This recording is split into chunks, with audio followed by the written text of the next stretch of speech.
Hello everyone, आप सभी का स्वागत है अपना यूट्यूब चैनल जीके हाउस में। दोस्तों, आज हम बात करने वाले प्राचीन भारत के से संबंधित कुछ प्रश्न के बारे में, जो कि प्राचीन भारत के गुप्त काल से संबंधित जितने भी प्रश्न बनते हैं सभी प्रश्नों को आज हम डिटेल में इस वीडियो में कवर करने की कोशिश किए हैं। गुप्त काल से कोई भी प्रश्न है आप लोगों को नहीं छूटेगा। वीडियो को बिना स्किप किए वीडियो को लास्ट तक जरूर देखिएगा। चलिए, आप लोग को ज़्यादा टाइम नहीं लेते, वीडियो को शुरू करते हैं। सबसे पहला प्रश्न हम लोग को सामने है, पहला गुप्त शासक कौन था? आप लोग को याद भी होगा, पहला गुप्त शासक ऑप्शन नंबर ए श्रीगुप्त था। अगर इसका डिटेल की बात करें तो पहला गुप्त शासक श्रीगुप्त था। श्रीगुप्त पहला गुप्त शासक था। चंद्रगुप्त प्रथम गुप्त वंश का वास्तविक संस्थापक था, जिसकी राजधानी पाटलिपुत्र थी। यहाँ पे अगर डिटेल की बात करें तो इससे 3 प्रश्न हम लोग को आसानी से हल हो गया कि पहला गुप्त शासक कौन था? श्रीगुप्त। चंद्रगुप्त प्रथम गुप्त वंश का संस्थापक था और गुप्त काल की राजधानी कहाँ थी? पाटलिपुत्र।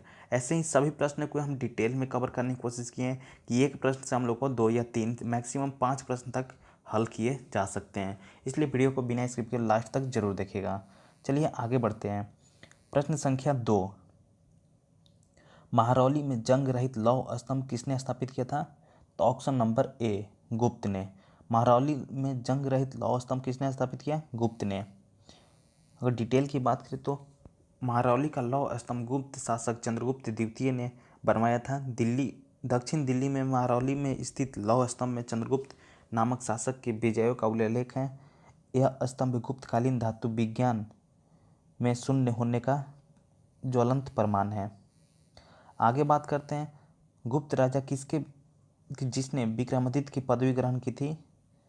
वे गुप्त राजा कौन थे जिन्होंने विक्रमादित्य की पदवी ग्रहण की थी? तो चंद्रगुप्त द्वितीय ने। ऑप्शन नंबर सी। चंद्रगुप्त द्वितीय ने विक्रमांक या विक्रमादित्य कहा जाता है। इनकी माता का नाम दत्ता देवी था। इसका गुप्त काल का स्वर्ण युग भी कहा जाता है। चंद्रगुप्त द्वितीय के काल को गुप्त काल का स्वर्ण युग भी कहा जाता है। ये प्रश्न हम लोग को देखने को मिला है, जो कि डिटेल में हम लोग ये भी कवर हो गया। इसलिए डिटेल को ज़्यादा ध्यान में दीजिएगा, क्योंकि डिटेल में जानने से कोई चीज़ें क्या होती हैं कि उस प्रश्न से जितने भी प्रश्न उससे रिलेटेड बनेंगे सबको आसानी से हल कर लेंगे। आगे हम बात करते हैं, चंद्रगुप्त द्वितीय और किस नाम से जाना जाता था? तो चंद्रगुप्त द्वितीय का नाम और किस नाम से जाना जाता था? तो ऑप्शन नंबर सी विक्रमागुप्त के नाम से। गुप्त काल में चांदी के सिक्कों को कहते थे? तो ऑप्शन नंबर बी रुपयक। गुप्त काल में चांदी के सिक्कों को रुपयक कहा जाता है। गुप्त काल में सोने के सिक्कों को दिनार एवं चांदी के सिक्कों को रुपयक कहा जाता था। आगे बढ़ते हैं प्रश्न संख्या 6 की ओर। हरिसेन निम्नलिखित राजाओं में से किसका राजकवि था? ऑप्शन नंबर ए में है अशोक, बी में है समुद्रगुप्त, 3 में है चंद्रगुप्त, डी में है हर्षवर्धन। हरिसेन किन राजाओं के लिए राजकवि था? तो ऑप्शन नंबर बी समुद्रगुप्त का। हरिसेन समुद्रगुप्त राजाओं में राजकवि था। अगर डिटेल की बात करें तो दोस्तों, हरिसेन समुद्रगुप्त का राजकवि था। हरिसेन ने इलाहाबाद प्रसिद्ध लेख की रचना की थी। समुद्रगुप्त में भारत का नेपोलियन भी कहा जाता है। उन्होंने अश्वघोषकर्ता की उपाधि धारण की थी तथा इन्हें राजकवि भी कहा जाता है। डिटेल से देख रहे हैं कि बहुत सारे प्रश्न सॉल्व हो गया। हरिसेन का समुद्रगुप्त का राजकवि था। उन्होंने किसकी प्रस्थिति की रचना की थी? तो इलाहाबाद में प्रसिद्ध की रचना की थी। समुद्रगुप्त को भारत का नेपोलियन भी कहा जाता है। ऐसे डिटेल में देखने से ये फ़ायदा हो रहा है कि बहुत सारे प्रश्न एक प्रश्न से बन रहे हैं। तो देखने में तो बहुत कम वीडियो में कवर किए प्रश्न, लेकिन उससे बहुत प्रश्न आप लोग हल कर सकते हैं। यदि वीडियो अच्छा लग रहा है तो वीडियो को लाइक कर दीजिए, अपना चैनल को सब्सक्राइब कर लीजिएगा। प्रश्न संख्या 7 में है, लिच्छवी दैहित्र किसे कहते हैं? तो ऑप्शन नंबर डी समुद्रगुप्त को। लिच्छवी दैहित्र किसे कहते हैं? समुद्रगुप्त को।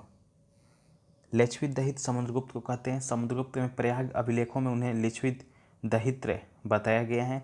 समुद्रगुप्त की माता का नाम कुमार देवी था। आगे हम प्रश्न संख्या 8 में, रोमन साम्राज्य के साथ भारत का व्यापार रोम पर किसके द्वारा आक्रमण के साथ समाप्त हो गया था? तो ऑप्शन नंबर सी हुनों के द्वारा। रोम साम्राज्य के साथ भारत का व्यापार हुनों के द्वारा आक्रमण के साथ समाप्त हो गया था। प्रश्न संख्या 9, निम्न में से किन के सिक्के के प्रति उनका प्रेम दर्शाते हैं? तो ऑप्शन नंबर सी गुप्तों के। सिक्कों के प्रति प्रेम दर्शाते हैं गुप्तों के। समुद्रगुप्त के कुछ सिक्कों पर उसके बिना वादन करते हुए दिखाया गया है, अतः गुप्तों के सिक्कों संगीत के प्रति उनके प्रेम को दर्शाते हैं। प्रश्न संख्या 10, निम्नलिखित में से किसको अपनी विजयों के कारण भारत का नेपोलियन कहा जाता है? ऑप्शन नंबर डी, समुद्रगुप्त को अपने विजय के कारण भारत का नेपोलियन कहा जाता है। समुद्रगुप्त ने अपने शासन के दौरान कई युद्ध किए। उनका शासनकाल था 335 से 375 ईस्वी तक। कई युद्धों का सामना किया, परंतु किसी भी युद्ध में पराजय का सामना नहीं किए। इसी कारण से प्रसिद्ध इतिहासकार विसेंट स्मिथ ने उन्हें भारत का नेपोलियन कहा था। हम लोग को आने वाले एग्जाम में प्रश्न बन सकता है कि भारत का नेपोलियन समुद्रगुप्त को किसने कहा था, यह टैगलाइन कौन दिया था? तो विसेंट स्मिथ ने। तो भारत का नेपोलियन के नाम से आमतौर पर कौन हिंदू राजा विख्यात था? तो ऑप्शन नंबर डी, अजात शत्रु। हिंदू राजा अगर पूछे तो कौन विख्यात था? अजात शत्रु। भारतीय संस्कृति का स्वर्ण युग कहा जाता है गुप्त काल को। भारतीय संस्कृति का स्वर्ण युग गुप्त काल को माना जाता है। आगे बढ़ते हैं प्रश्न संख्या 13 की ओर। गुप्त काल में किस धातु के सर्वाधिक सिक्के जारी किए गए थे? ऑप्शन नंबर ए, सोना के। सोना के सिक्के गुप्त काल में सर्वाधिक जारी किए गए थे। अगर डिटेल की बात करें तो प्राचीन भारत के गुप्त राजाओं में सबसे अधिक स्वर्ण मुद्राएं जारी की जो उन अभिलेखों में दिनार कही गई। नियंत्रक आकार और छार वाली स्वर्ण मुद्राएं उनके प्रकारों और प्रकारों में पाई जाती हैं। यद्यपि स्वर्ण में मुद्राएं उतनी शुद्ध नहीं है जितनी कुषाण मुद्राएं। कुषाणों के विपरीत गुप्तों के तांबे के सिक्के बहुत ही कम मिलते हैं। इससे यह स्पष्ट होता है कि जन सामान्य मुद्रा का प्रयोग जिन कुषाणों में के समय में होता था उतना अब नहीं रहा। आगे बढ़ते हैं प्रश्न संख्या 14 की ओर। प्रसिद्ध गुप्त संवत निम्नलिखित में से किस वर्ष शुरू की गई थी? गुप्त संवत किस वर्ष शुरू की गई थी? ऑप्शन नंबर ए में है 319 ईस्वी में, बी में है 600 ईस्वी में, सी में 78 और डी में 573 ईस्वी में। तो इसका उत्तर हो जाएगा ऑप्शन नंबर ए। गुप्त संवत ने 319 ईस्वी में शुरू की गई थी।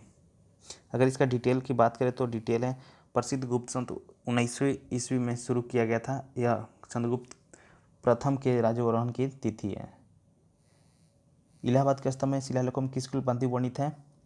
हर्ष, अशोक, समुद्रगुप्त, चंद्रगुप्त या विक्रमादित्य। तो ऑप्शन नंबर सी, समुद्रगुप्त को। समुद्रगुप्त का इलाहाबाद स्तंभ में शिलालेखों की कुलपंथियाँ वर्णित हैं। अगर डिटेल की बात करें तो इलाहाबाद स्तंभ के शिलालेखों में समुद्रगुप्त के उपलब्धियों का वर्णन है। इसकी रचना समुद्रगुप्त की महादीर्घ हरिसेन ने की थी। इसका स्तंभ लेख प्रारंभिक पंक्तियों पद्यात्मक तथा बाद ही गद्यात्मक है। यह संस्कृत की चंपू शैली का सुंदर उदाहरण है। प्रश्न संख्या 16, फयान किसके शासनकाल के दौरान भारत आया था?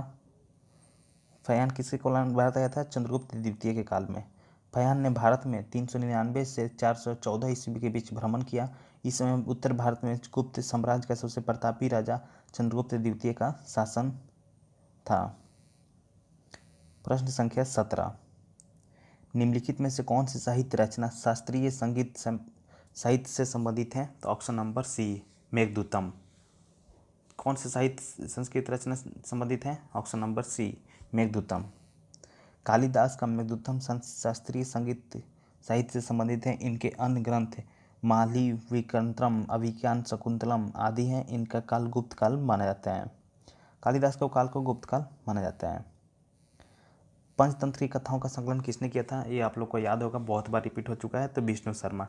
पंचतंत्र कथाओं का आकलन विष्णु शर्मा द्वारा किया गया है। मेघदूत का लेखक कौन है? ये भी प्रश्न आप लोग को आया है एग्जाम में, बहुत बार मिला होगा। मेघदूत का लेखक कौन सा है? Option number D, Kalidas. अगर डिटेल की बात करें तो भारत के शेक्सपियर के नाम से प्रसिद्ध कालिदास गुप्तकालीन के विभूति थे।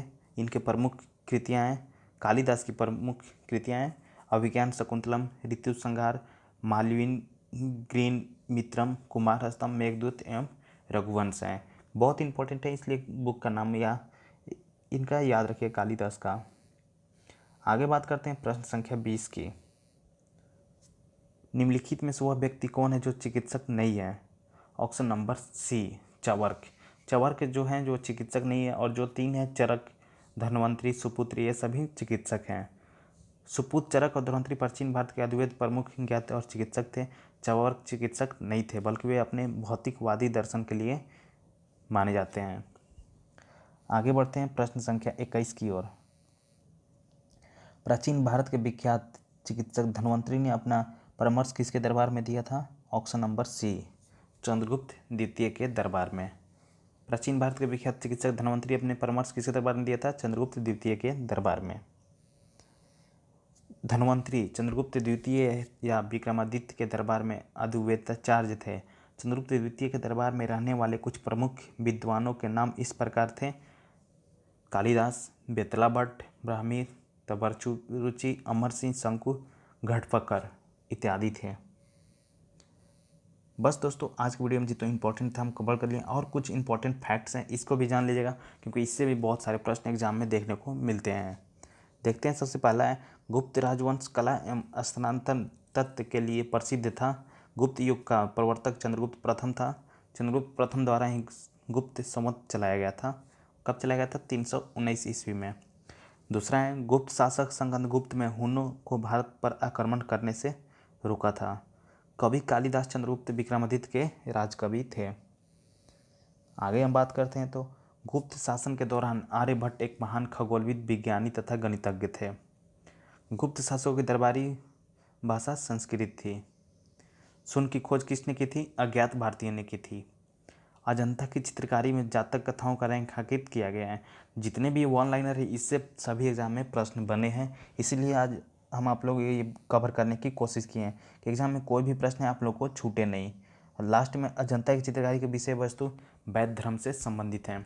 बस दोस्तों, गुप्त काल से इतना ही प्रश्न, बहुत सारे प्रश्न इस वीडियो में कवर कर लिए। अगर आप वीडियो लास्ट तक देखे होंगे तो आप लोग गुप्त काल से कोई भी प्रश्न एग्जाम में नहीं छूटा होगा। अगर वीडियो पसंद है तो वीडियो को लाइक कर दें, अपने यूट्यूब चैनल जीके हाउस को सब्सक्राइब कर लें तथा वीडियो को अपने दोस्तों के साथ जरूर शेयर करें। थैंक यू दोस्तों।